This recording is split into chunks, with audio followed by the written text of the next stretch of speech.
Welcome back to Don's Life. Welcome to the channel. Thanks for joining today. About a month ago, I posted a video about removing this oil separator catch can from my GMC Sierra AT4 because of the harsh winters that I experience in the area of Canada that I live in. Now, we may have found a solution on how to keep this installed year-round. Let's go.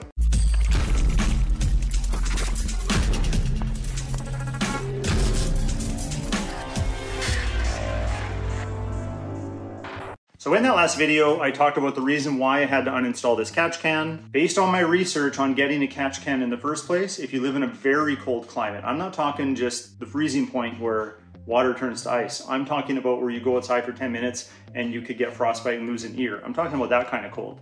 So in my research, it talked about the colder climate that you live in, especially because I park outside on a full-time basis.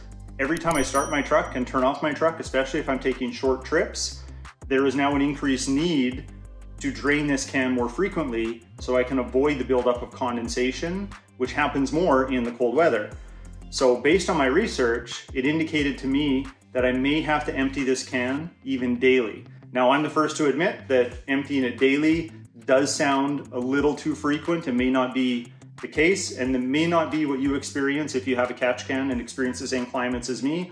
I was just going off of the research that I did, and I didn't want to take a chance that even if I was lazy in my catch can emptying, that over time, me being a little bit lazy, and I procrastinate like the best of them, that I would forget to empty it and I would introduce condensation here and there without realizing it, and then eventually that'd compound to a problem that I wouldn't want to experience. So I thought, you know what, I'm just gonna take it off, play it safe. But I learn things too as I go. And there was many comments out there that you shared on the last video, and I appreciate that. But there's one thing that I realized that I can add to this system that would make it more convenient for me to drain this and keep it installed, and that is a drain kit. So the catch can that I have is a UPR catch can. I think it's a very nice design. It's a little more on the pricey side, but I feel you do get what you pay for. Now this one here I chose because of the baffle system and the way that it filters the vapors coming through from the blow-by gases. I feel it does probably one of the better jobs of filtering out any of those contaminants and catching them in this can. Now mine has a magnetic drain plug here, and after having this for a while and checking the drain plug to see if anything built up on it, nothing has. So what we're going to do is we're going to connect a drain kit where this magnetic plug would normally sit. So this is the perfect way to evacuate those vapors or the buildup that's in here and drain it through a hose. So I went to order the kit that is made specifically for this catch can, but the cost to ship it was as much as buying the kit.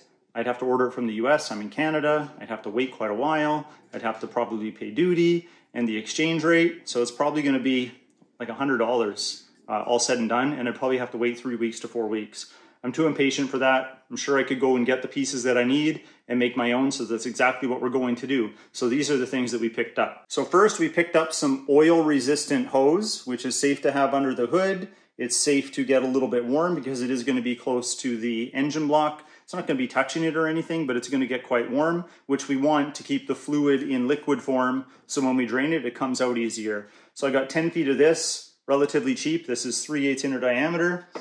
We've got a couple different fittings here, barb fittings for the hose. There's a reason I have two different ones, and I'll explain that in a moment, but these are the right size to screw into the bottom of the catch can, as well as into this ball valve that's made out of stainless steel that we're going to connect the hose to, and this is going to be our drain to let the fluids out that we don't want to have in there anymore. So I picked up two different barb fittings for the hose because one has a little different length than the other one, and I wanted to pick one that was going to be similar to the magnetic drain plug, and it wouldn't thread in too far from the base, because if we have this stick up too far, let's say it floated up here somewhere, then we'd have a pool of, you know, fluid sitting in there that wouldn't be able to get in and drain out.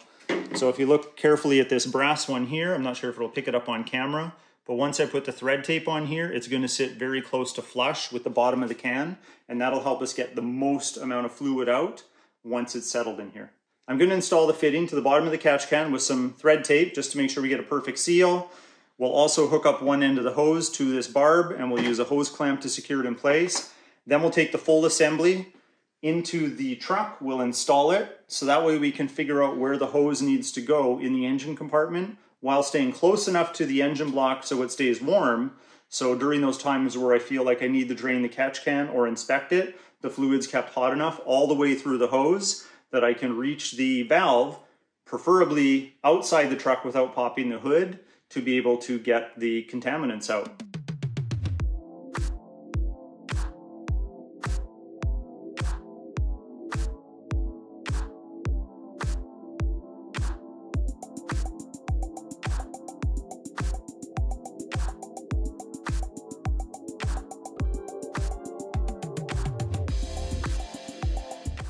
Okay, I think we're ready to mount it. Now the reason I'm doing things like thread tape, it's very important that we don't introduce leaks into the system. Although this is still low pressure, the PCV system is pressurized. So we don't wanna have any issues with air leakage, and we wanna make this the most efficient and effective possible. I think we're going to do that based on the parts that I bought. So let's mount it, route the hose, and decide where our drain's gonna be.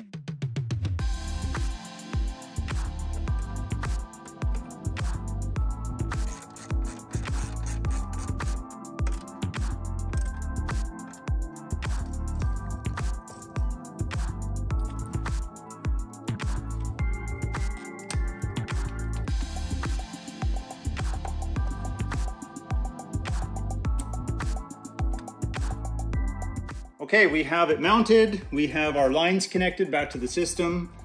Essentially everything should work as normal, but we do have to route this hose.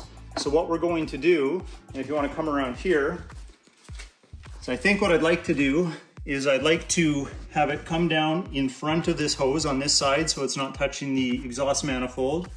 And then I'll route it along this steel line here, and then our drain will hang just down here, and then this is where we would drain it. And to make it more convenient, I'll just turn the wheel to the left before I turn the truck off, and that will give me a little bit more working room. And then I'll just have a cup or a container that I use when I'm draining this and drain it into that container without having to have the inconvenience of stopping the vehicle, taking the can off, probably having to wear gloves because it's so hot, reinstalling it after I drain it, put the hood down, and then go inside. Like, to do that every day or even multiple times in a week just seems excessive. We're here, I can reach. It should stay warm in this area. I can open the valve, drain out whatever's in there because it's gonna sit in that hose. We just wanna make sure that hose comes all the way down without going up at all because it's gonna be all gravity fed. So I think we can do that. Let's just run the hose down here, figure out where the drain's gonna fit, cut it short, and then attach it.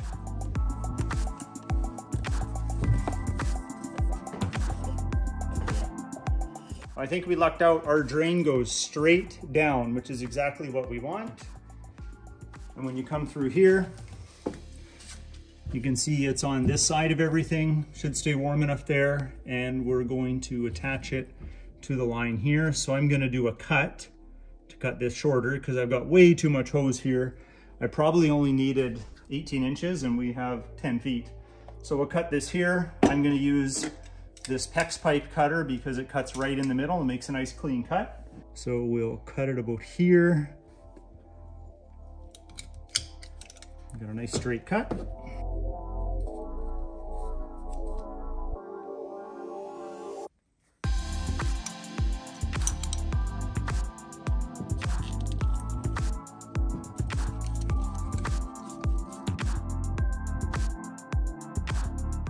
So I positioned the drain hose. This is the closed position, and this would be the on position. I want to have space here that I can put a reservoir. I want to keep in mind that when the wheel is at full lock, it doesn't come in contact with the hose. So I think it's in a good spot. It's not pinched hard here. I'm just gonna have to check it once in a while, make sure somehow these didn't tighten and pinch it off. But now we'll just clip off the extra pieces of the cable ties, and then I think we're good. Well, I think we achieved our goal. We now have the catch can easy to access through the drain to get rid of the crud that we wouldn't want to reintroduce into the engine.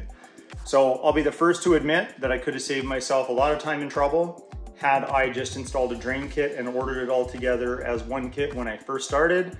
But I make mistakes and learn as I go too, and I'm gonna continue sharing those things and own up to my mistakes on the channel. So if you're new here, there is a lot to catch up on if you haven't been here before.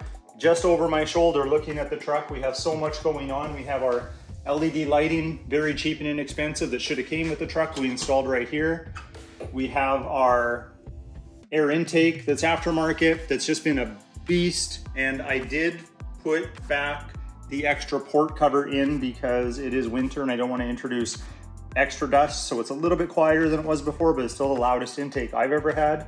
We have our 8-gang switch for auxiliary lighting and other accessories. We have our onboard compressor, onboard air fill line. We have our custom wrap. We have our pod lights. We have our bullet antenna. We have headlight tint. We have a custom mounted recessed light bar. We have a custom grille overlay. We vinyl wrapped our fog light surrounds. The list just goes on, and we have multiple vehicles on the channel. So if you like this video, hit that like button. Please consider subscribing, and we'll talk to you next time.